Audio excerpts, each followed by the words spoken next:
You will see heaven open, and the angels of God ascending and descending upon the Son of Man.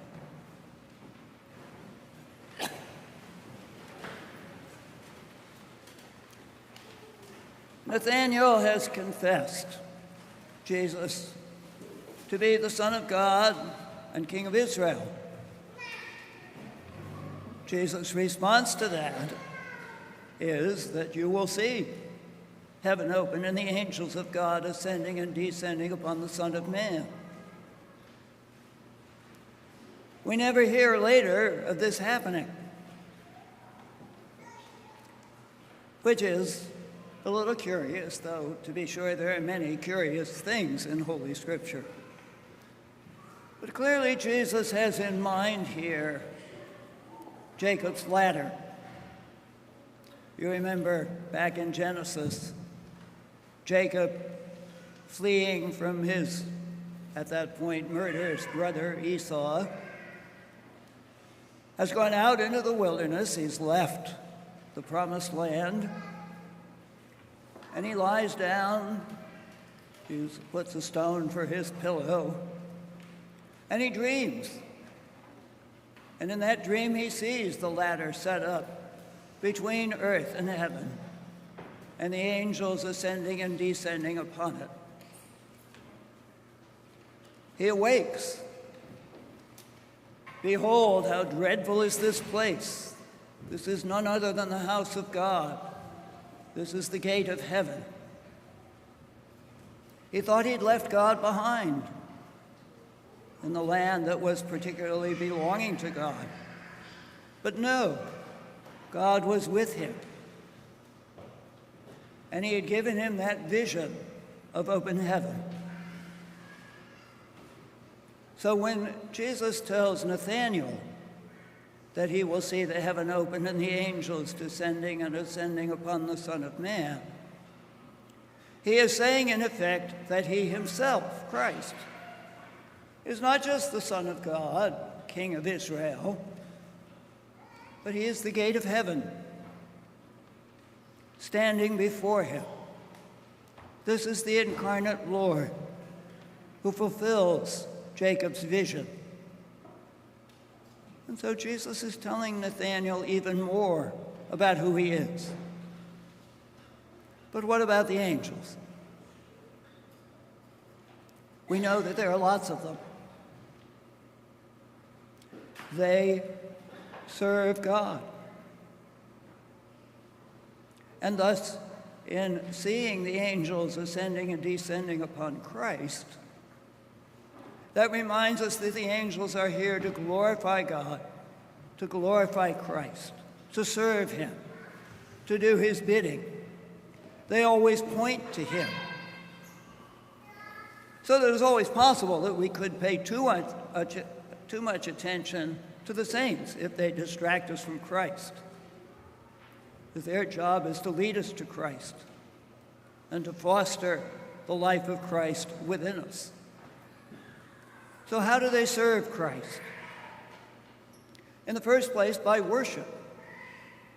They are part of the liturgy of heaven, a liturgy into which we enter tonight. Therefore, with angels and archangels and with all the company of heaven, we laud and magnify thy glorious name, evermore praising thee and singing, Holy, holy, holy, the hymn of the angels. So they worship. We enter into their worship. That is the wonderful order of which we spoke in the collect. The wonderful order of angels and men, worshiping God, serving him. Of course, not just angels and men, they worship rationally.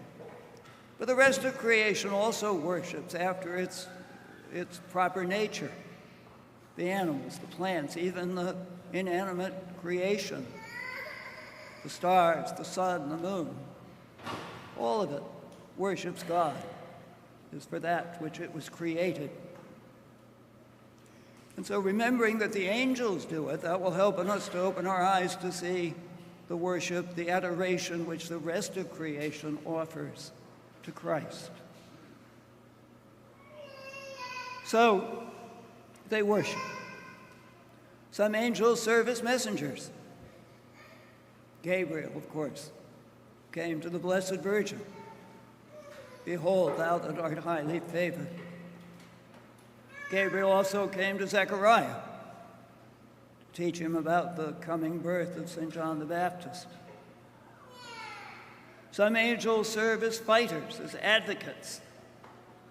Michael, of course, at the last great day, as we hear from Revelation. Michael also, who came to succor Daniel. The angel unnamed who came to Gideon to tell him how to defeat the Midianites.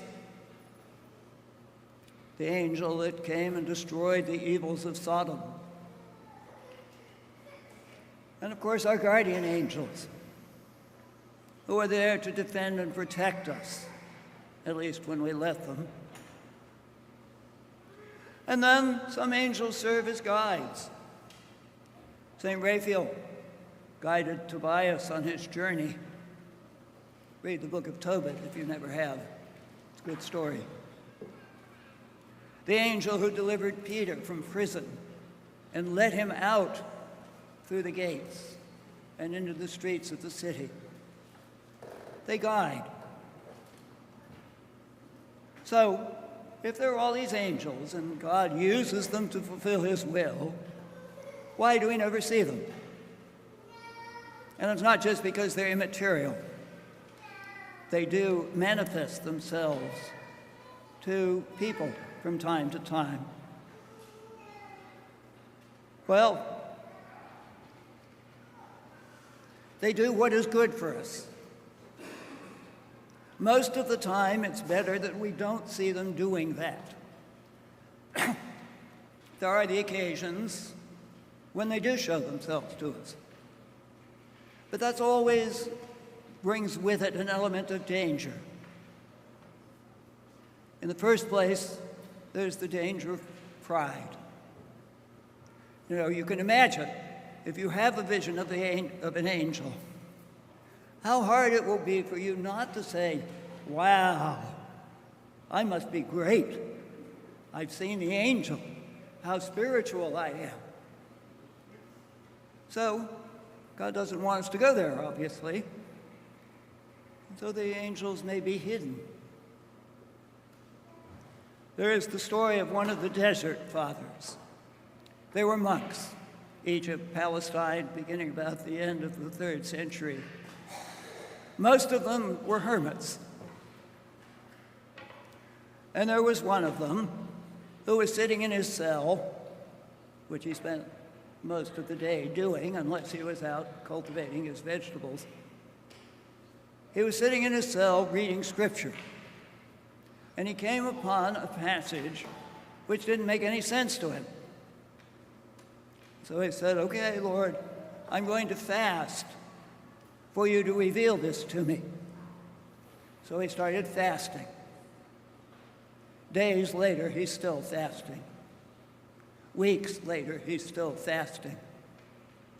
Months later, he's still fasting. And he finally decides, enough of this. I'm going to go ask brother so-and-so down the road if he knows what this means. And as he was going down the road, an angel appears to him and says, as long as you insisted on my revealing this to you directly, I couldn't act. But as soon as you humbled yourself to go ask your brother, here's what it means. The angels help to preserve our humility. The other danger is deception. Because as you probably heard, Satan can masquerade as an angel of light. And it's very, very hard for us to discern which is which. There was another desert father. He was also sitting in his cell reading scripture. And Satan, masquerading as an angel of light, appears before him.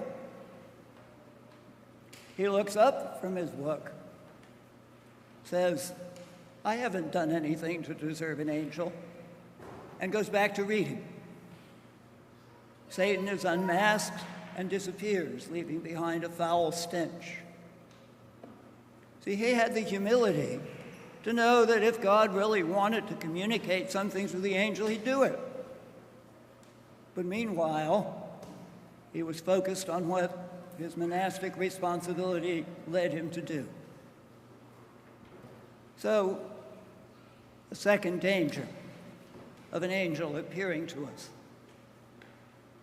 So, in both cases, humility is the guarantee.